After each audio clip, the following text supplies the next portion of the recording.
Welcome students. तो देखिए, कल अपन पढ़ रहे थे कि एक नाभिक की रचना प्रोटॉन और इलेक्ट्रॉन से मिलकर बनी होती है। इसमें किसी नाभिक के लिए,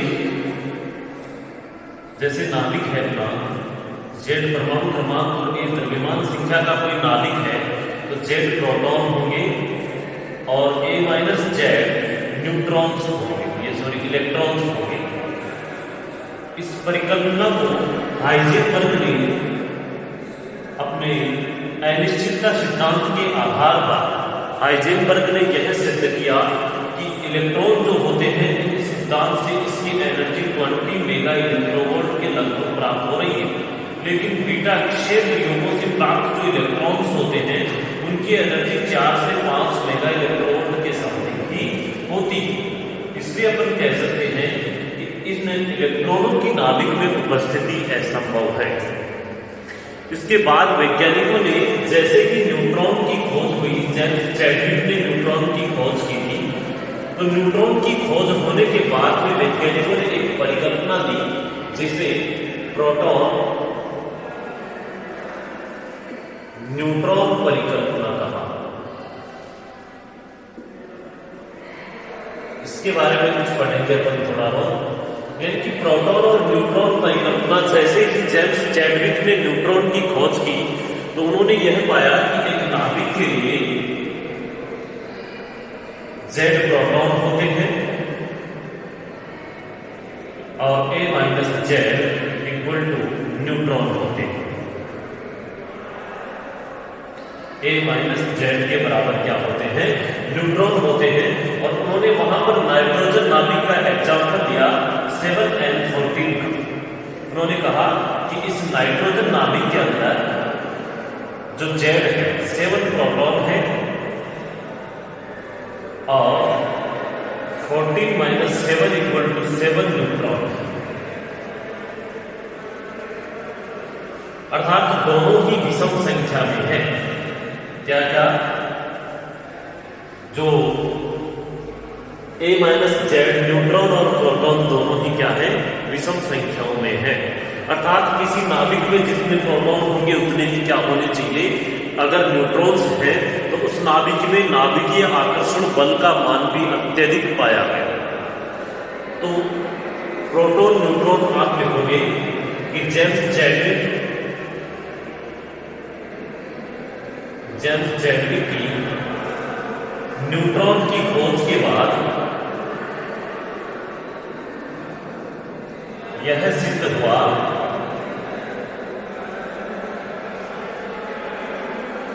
कि यह एक अनावेशित कण है। अनावेशित कण है जिसके कारण नाभिक में नाभिकीय बलों के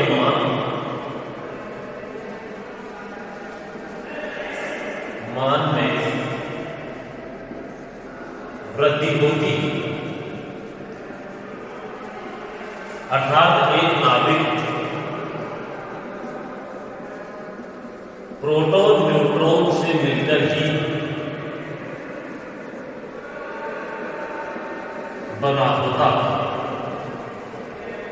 इसके बाद में आप ये राइट डाउन कर लीजिए और ये लिखने के बाद में लिखोगे हाइजेनबर्ग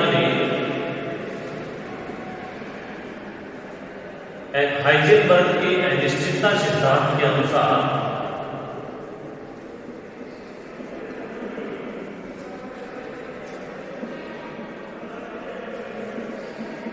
इलेक्ट्रॉन की नाभिक में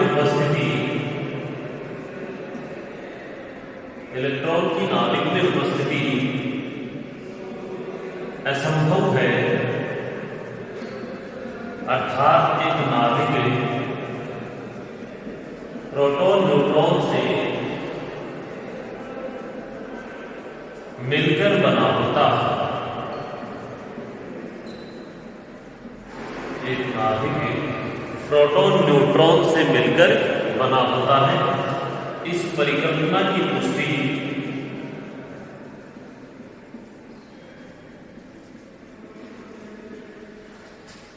नाभिकीय या कोणीय संवेग पहले तो उस परिकल्पना की पुष्टि कोणीय संवेग जे वेक्टर तथा चुंबकीय आघूर्ण म्यू से सिद्ध हुई।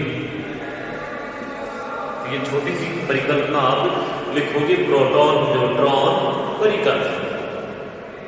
ठीक है, अब अपना टॉपिक है नाभिक की बंधन ऊर्जा तथा द्रव्यमान क्षति। मूल टॉपिक पर आते हैं। नाभिक की बंधन ऊर्जा तथा द्रव्यमान क्षति। देखो, नाभिक की जो न्यूक्लियर बाइंडिंग एनर्जी है, इसकी स्पष्ट डेफिनेशन है कि वह ऊर्जा जिसके द्वारा नाभिक के जो न्यूक्लियॉन्स हैं वो आपस में बंधे होते हैं। किसी नाभिक को, जैसे नाभिक होता है मूल नाभिक, उसको घटक न्यूक्लियनों में प्रोटॉन न्यूट्रॉन्स इनमें विभक्त करने के लिए, उसके घटक न्यूक्लियॉन्स में विभक्त करने के लिए आवश्यक ऊर्जा को उसकी बंधन ऊर्जा कहते हैं। तो आप इसमें लिखोगे एक Z परमाणु क्रमांक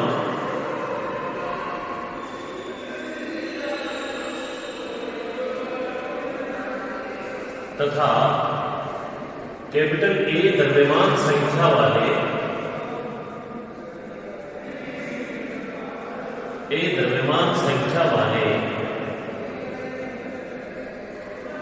नाभिक की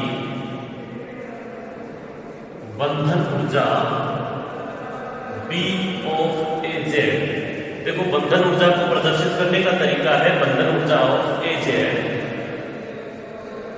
निम्न होगी।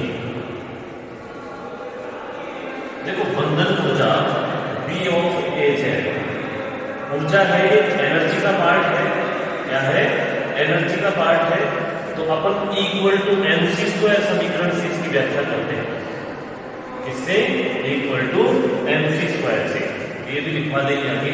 तो B ऑफ AZ की वैल्यू होती है m, किसका? सबसे पहले प्रोटॉन ZmP प्लस न्यूट्रॉन्स क्या होते हैं? A-Z संख्या होती है, प्रोटॉन की संख्या Z होती है। A-Z न्यूट्रॉन्स की संख्या होती है Mn minus capital M AZ मूल नाभिक जिसका द्रव्यमान कैपिटल M है, AZ द्रव्यमान संख्या और परमाणु क्रमांक c²। तो ऊर्जा E इक्वल टू mc² समीकरण से इसकी व्याख्या की गई है। देखिए, M प्रोटॉन का द्रव्यमान, Z संख्या वाले कितने प्रोटॉन है? Z proton. न्यूट्रॉन का द्रव्यमान, कितने न्यूट्रॉन है? A-Z neutron. तो टोटल न्यूक्लियॉन और माइनस इसका मास, टोटल नाभिक का मास c²। इक्वेशन 1 की व्याख्या E इक्वल टू mc² समीकरण के आधार पर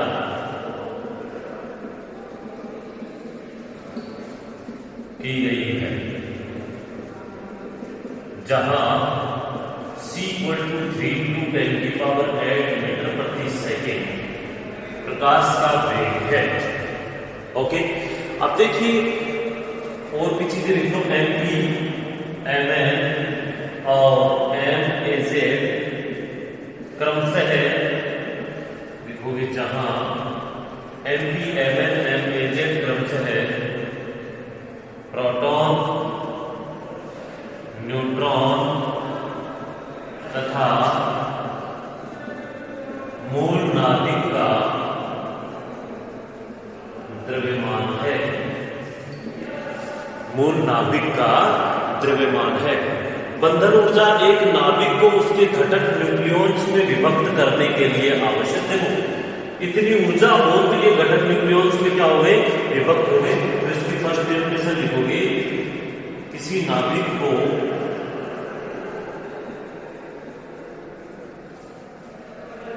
उसके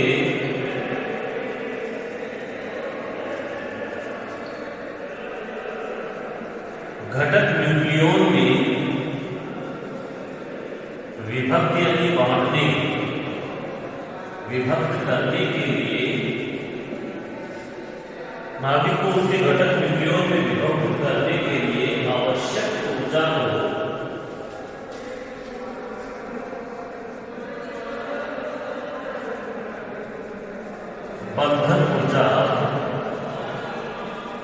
कहते हैं और जिसे प्रदर्शित करते हैं अपन बी ऑफ ए जेड, जिसे बी ऑफ ए जेड से प्रदर्शित करते हैं।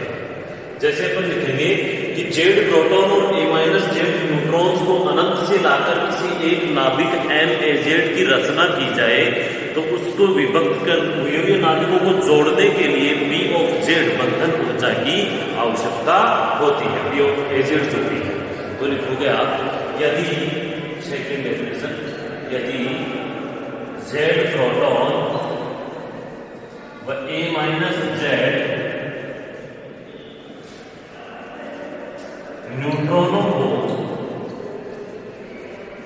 अनंत से लाकर, यानी कि कहीं से भी अनंत से लाकर एक एम एजेड द्रव्यमान का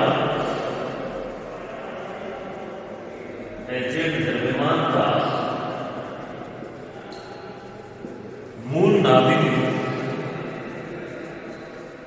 का द्रव्यमान कैपिटल एम एजेड मूल नाभिक बनाया जाए तो बनाने के लिए कितनी ऊर्जा की आवश्यकता होगी? बी ऑफ एजेड ऊर्जा प्राप्त होगी और इतनी ऊर्जा देने पर ही नाभिक को उसके घटक न्यूक्लियनों में तोड़ा जा सकता है। तो बनाया जाए तो उससे बी ऑफ एजेड ऊर्जा प्राप्त होगी। अतः इतनी ही ऊर्जा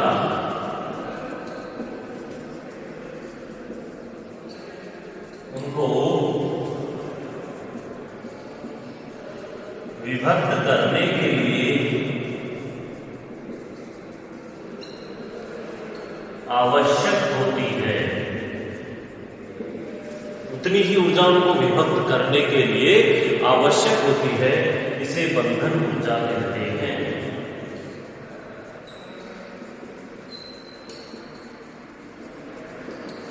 इस एनर्जी को क्या कहते हैं? बंधन ऊर्जा कहते हैं। एग्जाम्पल, फॉर एग्जाम्पल मानिए कि एक हाइड्रोजन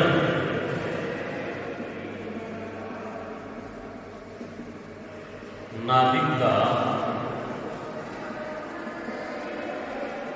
मूल द्रव्यमान, जैसे प्रोटॉन कितना हो गया उसके परमाणु द्रव्यमान के बराबर, यानी कि मूल द्रव्यमान एम ए जेड है, तो उसकी बंधन ऊर्जा कैसे लिखते हैं?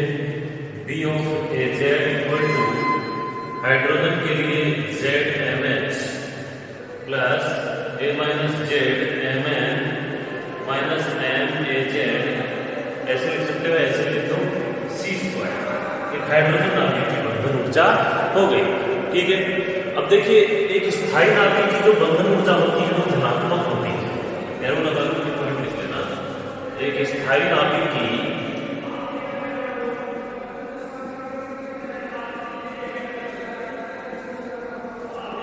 बंधन ऊर्जा धनात्मक होती है।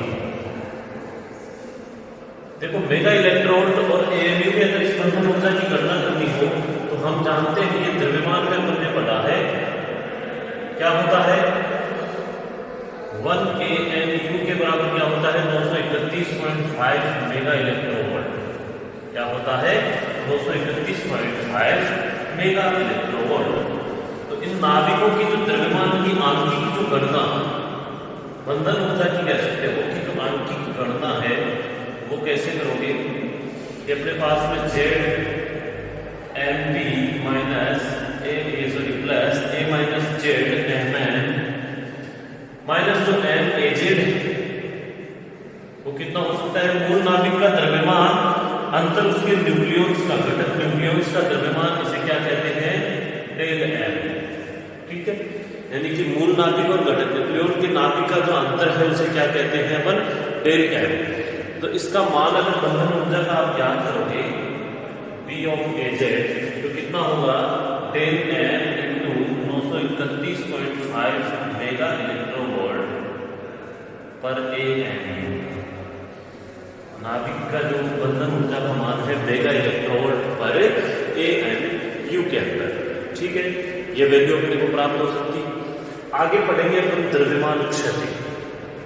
द्रव्यमान क्षति क्या होती है? देखिए कि किसी नाभिक को अनंत से लाकर एक मूल नाभिक के रूप में जोड़ा गया, तो जोड़ने समय में या जोड़ा जब जाता है तो उस समय उसकी ऊर्जा में कमी हो जाती है, और जो ऊर्जा में कमी होती है वह उसके द्रव्यमान क्षति कहलाती है। देखो, जितनी ऊर्जा में कमी होती है वह उतनी होती है वह जितनी उसकी बंधन ऊर्जा होती है। तो द्रव्यमान क्षति एच के बंधन ऊर्जा ही है। इसके बारे में अध्ययन हम कल करेंगे। Thank you.